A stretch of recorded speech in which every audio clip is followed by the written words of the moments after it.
बिस्मिल्लाहिर्रहमानिर्रहीम, अस्सलाम वालेकुम। छोड़ दीजिए सब कुछ, देखना है तो सिर्फ ये क्लिप देखिए। इस वक्त वायरल है इमरान खान का क्लिप। मौजूदा हालात पर जो वारदात डाली गई है, आईनी तरमीम की गई है, ये की तो आज की गई है, लेकिन इमरान खान का एक क्लिप वायरल है क्योंकि इससे अच्छा कोई एक्सप्लेन नहीं कर सकता। चाहे कानूनी मामलात के लिहाज से देखें, सियासी मामलात के हवाले से देखें कि ये जो कुछ किया गया है कि जजेस की तैनाती खुद सियासतदानों ने, हुकूमत ने अपने हाथ में ले ली है, इससे क्या तबाही हो सकती है। ये इमरान खान ने जो बातें की थी वो बिल्कुल सही लगती हैं और इसीलिए क्लिप वायरल है और इस पर हर कोई अब बात कर रहा है। ये पूरा क्लिप 2 मिनट 19 सेकंड का सुनने वाला है, तो कुछ इसके सुनते हैं और साथ उस पर बात करते हैं। पार्लियामेंट्री कमेटी को जजेस की सिलेक्शन में मैं इसका सख्त मुखालिफ हूँ, क्योंकि ये जुडिशरी की इंडिपेंडेंस की बुनियाद के खिलाफ है कि आप जज का फैसला करेगा एक पॉलिटिशियन, वो पॉलिटिशियन जो कि पार्लियामेंट में बैठा है, जिधर से जिसमें वजीर भी बैठे हैं और एग्जीक्यूटिव भी पार्लियामेंट से आ रहे हैं। ये कोशिश कर रहे हैं लोगों को ये बताने की कि ये अमेरिका के अंदर जजेस का एक सेनेट के अंदर हेयरिंग होती है। अच्छा, पहली चीज ये है कि देखिए कि वजीर या हुकूमत के लोग लगाएंगे जज, तो वो जाहिर है कि अपना जज लगाएंगे और उन्होंने अगर करप्शन करनी है, उनके खिलाफ कोई केसेस हैं, तो वो जज जो उन्होंने अपना लगाया हुआ है, खुद लगाया हुआ है, क्या वो उनके खिलाफ सही तरह इंसाफ करेगा या उनको फायदा देगा? तो ये बात इस क्लिप से क्लियर हो जाती है। अब जो मिसाल दी जाती है अमेरिका की, उसका भी जवाब इमरान खान ने क्या दिया है, सुनिए। सेनेट में से प्रेसिडेंट और उसकी एग्जीक्यूटिव नहीं आता, सेनेट भी एक चेक होती है एग्जीक्यूटिव के ऊपर। यहाँ पार्लियामेंट से ही प्राइम मिनिस्टर निकलता है और वजीर निकलते हैं और उधर वही पार्लियामेंट फैसला करेगी कौन जज बन सकता है, कौन। लेकिन जो पार्लियामेंट जो है जो आईन बना सकती है। और अच्छा, अब आप तलत हुसैन साहब के सवाल सुनिएगा, जवाब भी। तो इमरान खान अमेरिका का भी बड़ा भरपूर जवाब दे रहे हैं कि वहां पर सेनेट अलग चीज है और वहां पर हेयरिंग होती है जजों की। अमेरिकी सदर का उस पर उस तरह कंट्रोल नहीं होता, वो एक अलग तरीके से डायरेक्ट होकर आता है सदर, इलेक्शन का फर्क है। तो यहाँ तो यही पार्लियामेंट, यहीं से लोग वजीर बनने हैं, वही वजीर, हत्ता के फॉर्म 47 वाले जिन्होंने जजों के सामने, फारूक नाइक जैसे हैं जिन्होंने जजों के सामने जाना है, आजम नजीर ताड़ जैसे हैं जिन्होंने प्रैक्टिस भी करनी है, उन्हीं जजों के सामने जाना है। तुम्हें तो मैं लगा रहा था, तुम्हें हटा सकता हूँ, तुम्हारे मैं दोबारा किसी और जगह ले जा सकता हूँ, तुम्हें चीफ जस्टिस बना सकता हूँ, तो मैंने पेश भी होना है, मेरे फायदे भी सोचो और सारा कुछ। तो ये बिल्कुल तबाही है। और इमरान खान के बारे में इसलिए कहा जा रहा है कि जेल से भी इमरान खान ने मौजूदा हालात पर क्या कमाल तबसरा किया, क्योंकि ये कोशिश पहले भी हुई थी। ये 2010 का क्लिप है और सुनते जाइए और आपको लगेगा कि मौजूदा हालात पर इससे बेहतर तबसरा हो ही नहीं सकता। आइन के अंदर तरमीम कर सकती है और आइन जो मखरज है, जो सोर्स है तमाम इंस्टीट्यूशंस की पावर का, अगर वो अपने कलेक्टिव विजडम के साथ 268 प्लस वोट्स के साथ एक स्टेप लेती है तो जजेस को एहतराम तो करना चाहिए कलेक्टिव विजडम का।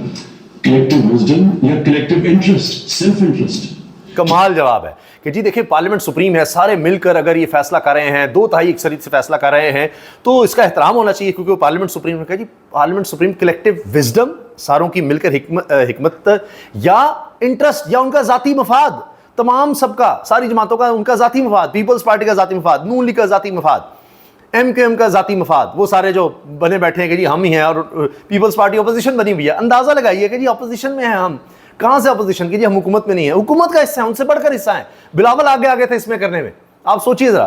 तो उसका जवाब है कि जात के लिए कर रहे हैं, सेल्फ इंटरेस्ट के लिए। क्या ये इसलिए इन्होंने किया कि मुल्क की बेहतरी है या इनकी अपनी जाती बेहतरी? नंबर 1 प्रॉब्लम पाकिस्तान का करप्शन, क्योंकि जो पावर में आता है वो मुल्क को दोनों हाथों से लूटता है और ये हमारी तारीख है। इसी वजह से तीसरी दुनिया, क्योंकि जो जुडिशरी है वो हुकूमत का हिस्सा बन जाती है। जो मुल्क कामयाब डेमोक्रेसीज है उनकी सबसे बड़ी खूबी ये है कि अगर मैं आज वजीर भी बैठा हूँ, मुझे अदालत इंसाफ के किनारे में खड़ा कर सकती है। अब इन्होंने जब पार्लियामेंट्री कमेटी के हेड और पॉलिटिशियन बना दिए जो फैसला करेंगे जजेस के ऊपर, जिनमें से कहीं की क्रेडेंशियल्स ठीक नहीं है, पार्लियामेंट में जाली डिग्रीज वाले बैठे हैं, करप्शन वाले केसेस बैठे हैं, NRO वाले बैठे हैं, मुझे बताएंगे क्या वो चाहेंगे? सोचिए जरा, NRO वाले करप्ट लोग बैठे हैं, वो कोई ऑनेस्ट जज लगाना चाहेंगे? वो इसलिए अपने हाथ में रखना चाहते हैं कि वहां से उनको कोई चैलेंज ना आए और लूट मार होती रहे। जिस तरह इन्होंने नैब में तरमीम की कि जी नैब का खात्मा हो जाए, सारे केसेस 1100 अरब रुपए के इन्होंने खत्म करवा लिए, ये सब कुछ इन्होंने किया है। तो देखिए कि इस पर इमरान खान ने कितना बेहतरीन तबसरा किया और किस तरह जवाब दिया। और तहरीक इंसाफ उन्होंने कहा कि मैं बनाई इसलिए, हमेशा ये कहते हैं कि इंसाफ होगा अगर यहाँ पर अदलिया हमारी ठीक हो जाए। और ये एक बहुत ज़बरदस्त दानिश्वर ने मुझे बताया था कि अगर आपने एक काम कुछ अच्छा करना है इस मुल्क में, नहीं एक चीज़, आ रहा है इतना बिगाड़ है कि कहें कि अच्छा कुछ एक चीज़ ठीक कर लें जिससे सब चीज़ें ठीक होने लग जाएं, तो वो हमारी अदलिया है कि किसी ना किसी वक्त कहीं ना कहीं उससे आपको गुजरना होगा। वो आप ये समझे कि ऐसा फिल्टर है कि किसी के साथ जुल्म हो रहा है, किसी डिपार्टमेंट में करप्शन हो रही है, कुछ मुल्क में खराब हो रहा है, तो आप वहां जाएंगे, वहां से इंसाफ होगा तो वो चीजें ठीक होने लगेंगी। सबको पता होगा हो ये अदलिया आजाद है, ये जज आजाद हैं और इसे ही फैसला कर देंगे, तो इसलिए ताकतवर भी डरेगा, कोई गलत काम नहीं करेगा। लेकिन यहां तो इन्होंने सब कुछ अपने हाथ में ले लिया। अब बाकी हिस्सा सुनिए। आजाद हो जाए, लेकिन यार इस्लाम फंसे हुए एक सिस्टम में जो ऊपर एक छोटा सा तबका बैठा जो खून चूस रहा है, हम नीचे चुप करके फंसे हुए हैं, वो कभी जमहूरियत के नाम में आ रहे थे, कभी डिक्टेटरशिप में हम, तो क्या हम इनके खिलाफ अगर हम कुछ करेंगे नहीं तो आवाज नहीं बुलंद करेंगे तो क्या करेंगे? मैं तो आया पॉलिटिक्स में इसलिए कि मैं समझ तो ये खून चूस रहे हैं, उनके खिलाफ जद्दोजहद ना करें तो क्या करें। और इसी की पादाश में इमरान खान आज भी सियासी कैदी है, इसलिए अंदर रखा है कि इससे शराफी के खिलाफ ना बोले, इसके खिलाफ रेजिस्टेंस ना करे, जद्दोजहद ना करे। वो कह रहा है मुझे इतना ज्यादा इज्जत दी, मैं अपने माशरे को ठीक करने की कोशिश कर, कि आप इस दुनिया में किसी मकसद के लिए आए। इमरान खान करोड़ रुपया बना सकता है, कोई काम के बगैर 4 क्रिकेट के ऊपर बातें करूं, मुझे कुछ करने की जरूरत नहीं। मैं इसको जिम्मेदारी समझता हूँ एक इंसान होते हुए। मेरा दीन मुझे इंसान बनाता है और इंसानियत का तकाजा यह है कि मैं माशरे की फिक्र करूं, अपनी फिक्र ना सिर्फ करूं। 2 मिनट 19 सेकंड का क्लिप कमाल है। और आप ये देखें, ये बात दुरुस्त है, इसको तो कोई डिनाई नहीं कर सकता कि इमरान खान आज भी किताब लिख दे तो बेस्ट सेलर होगी, आज भी दुनिया का सबसे महंगा क्रिकेट का कमेंटेटर हो सकता है। और ये हुआ है पहले भी, सिर्फ वर्ल्ड कप आ रहा है तो उसमें उस वक्त की बात है, अब तो उन्होंने छोड़ दिया। इसके बाद ही इनको खैबर पख्तूनख्वा में गवर्नमेंट मिली थी और उसके बाद भी काफ़ी जद्दोजहद रही। तो वो कह रहे हैं कि जी मैं तो करोड़ों रुपये ऐसे कमा सकता हूँ, लेकिन कोई मकसद तो होना चाहिए। तो जनाब ये क्लिप है जो वायरल है और उसकी वजह मैंने आपको बता दी, क्या इसमें दलील उन्होंने दी। अच्छा अब ये सुनिए, हामिद खान साहब को अब बड़े एहसास हो रहे हैं, ये काजी साहब के बड़े फ़ैन हुआ करते थे। कहते हैं मैं जस्टिस याया अफरीदी को अपील करता हूं कि अपनी बारी पर आओ, तुम्हें लोग अच्छा जज समझते हैं, तुम्हारा माजी बेदाग है, खुदारा ओहदे के लिए खुद को खराब मत करो, पहले मंसूर अली शाह को आने दो, फिर जस्टिस मुनीब को, तुम्हारा नंबर 3 है। हामिद खान की नए चीफ जस्टिस याया अफरीदी से अपील है और ये उन्हीं की जुबानी सुनिए। हम तो उसे चीफ जस्टिस मानेंगे और याया अफरीदी वो अच्छा जज है, उसको ये कबूल नहीं करना। आज हम अपील कर रहे हैं आपके पास कि तुम्हारा अभी तक अच्छा रिकॉर्ड है, तुम्हें लोग अच्छा जज समझते हैं, तुम अपनी बारी पे आओ चीफ जस्टिस, तुम्हारी बात। बहरहाल अब ये तो काम हो गया और हामिद खान साहब कहते हैं हम इस पर पेन चलाएंगे, जद्दोजहद करेंगे। लेकिन जो अंदर की खबरें हमने आपको बता दी हैं कि जजेस मुत्तहिद हैं और कह रहे हैं कि इसी के अंदर रहकर जो वारदात हुकूमत ने डाली है, इसके अंदर रहकर ही हम मुकाबला करेंगे और इसमें जीत कर दिखाएंगे कि हम आज़ाद हैं, आज़ादी के लिए हम खड़े हैं और हम सुप्रीम कोर्ट को जो ये ज़िबा किया गया है इसके ख़िलाफ़ हम डट गए हैं, कोई इस्तीफ़ा नहीं आने वाला और जजेस मुत्तहिद होकर इसका मुकाबला करने वाले हैं। ये बड़ी दिलचस्प बात है। मोहम्मद मालिक साहब ने एयरवे पर बात करते हुए कही कि जी याया अफरीदी साहब जो है ना वो तो सो रहे थे जब उनका ये फैसला हो रहा था कि उनको चीफ जस्टिस बनाया जा रहा है। साढ़े 9 बजे सो गए, ये लोग 9:30 बजे सो जाते हैं। तो आप सोचिए अगर आपका नाम चल रहा हो या आपका फैसला होना हो तो आपको मुझे नींद तो नहीं आएगी।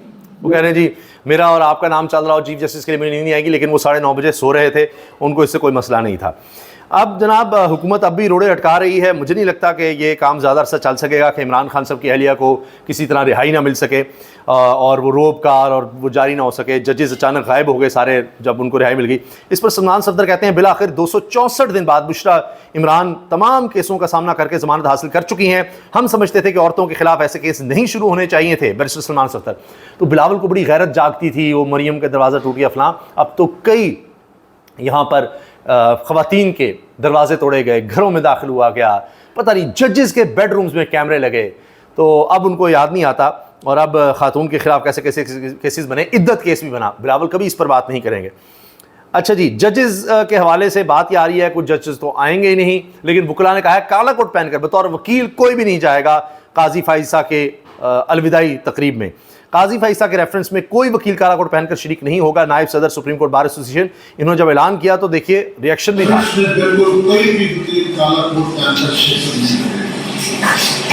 इस पर खुशी का वकला इजहार कर रहे थे कि बिल्कुल ठीक है।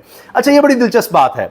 BBC पर कॉलम लिखा है मोहम्मद हनीफ साहब ने, बड़े मशहूर राइटर हैं। उन्होंने लिखा नवाज शरीफ का नौहा, और इसमें वो लिखते हैं कि जी नवाज शरीफ रोते धोते रहते हैं और अब भी कि उनका भाई वज़ीर आज़म है, बेटी को उन्होंने वज़ीर आला बनवा लिया जबकि वो इस लायक भी नहीं, उनको वोट भी नहीं मिले, और किस तरह से उन्होंने सब कुछ किया और अपने समधी को नायब वज़ीर आज़म बनवा दिया।